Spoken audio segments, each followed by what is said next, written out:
और आइए अब शुरुआत करते हैं। केंद्रीय कैबिनेट ने 3 बड़े फैसले लिए हैं, जिसके तहत 2027 की जनगणना के लिए 11,718 करोड़ रुपए की योजना को मंजूरी दी गई है, जो 2 चरणों में पूरी होगी। इसके अलावा मोदी सरकार ने कोपरा के न्यूनतम समर्थन मूल्य में वृद्धि की है। तो इसके अलावा कोयला उत्पादन के लिए कोल सेतु को मंजूरी भी दी गई है, जो कोयला उत्पादन के क्षेत्र में बड़े रिफॉर्म को आगे बढ़ाएगी। देश तेजी से कोयला उत्पादन के क्षेत्र में आत्मनिर्भर बन रहा है और अपनी जरूरतों के लिए विदेशी कोयले पर निर्भरता की में कमी आ रही है।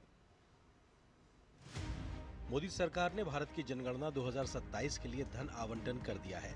केंद्रीय मंत्रिमंडल ने 11,718.24 करोड़ रुपए की लागत से भारत की जनगणना 2027 की योजना को मंजूरी दे दी है। जनगणना 2 चरणों में की जाएगी। इसके तहत पहले चरण की जनगणना गृह सूचीकरण एवं आवास जनगणना अप्रैल से सितंबर 2026 तक कराई जाएगी, जबकि दूसरे चरण में जनगणना फरवरी 2027 तक होगी। दूसरे चरण में जाति जनगणना भी शामिल है। करीब 30 लाख फील्ड फंक्शनरी इस राष्ट्रीय महत्व के कार्य को पूरा करेंगे। खास बात यह है कि डेटा संग्रह के लिए मोबाइल ऐप तथा निगरानी हेतु केंद्रीय पोर्टल का उपयोग बेहतर गुणवत्ता वाला डेटा सुनिश्चित करेगा। सेंसस 2 फेजेस में होगा। फेज 1 में फोकस रहेगा हाउस होल्ड्स के अंदर क्या एमिनिटीज हैं, हाउसिंग कंडीशन कैसी है, कच्चा घर है, पक्का घर है, घर में कितने रूम्स हैं, किस तरह से घर में कोई व्हीकल है, घर में इलेक्ट्रिसिटी कनेक्शन कैसा है, वो सब चीजें फर्स्ट फेज में की जाएगी। And that will be the base for phase 2, जिसमें बहुत इंपॉर्टेंट है demographic, socio cultural and economic parameters का इन्यूमरेशन किया जाएगा पूरी जनसंख्या का। Age, gender, educational status, religion, mother tongue, कौन सी लैंग्वेजेस बोलते हैं, डिसेबिलिटी है कोई, सोशल स्टेटस क्या है, एंड मोस्ट इंपॉर्टेंटली कास्ट का इन्यूमरेशन भी इसमें सेंसस में होगा।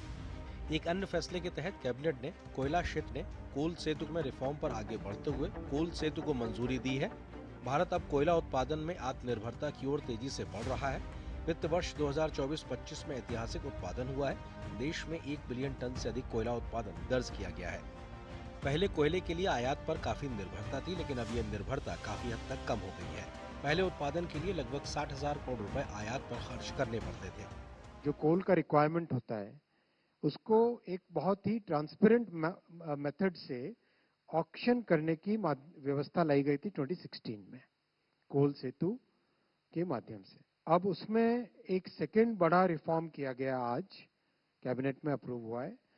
अब इसमें irrespective of the end use, any user can participate in the coal Setu window.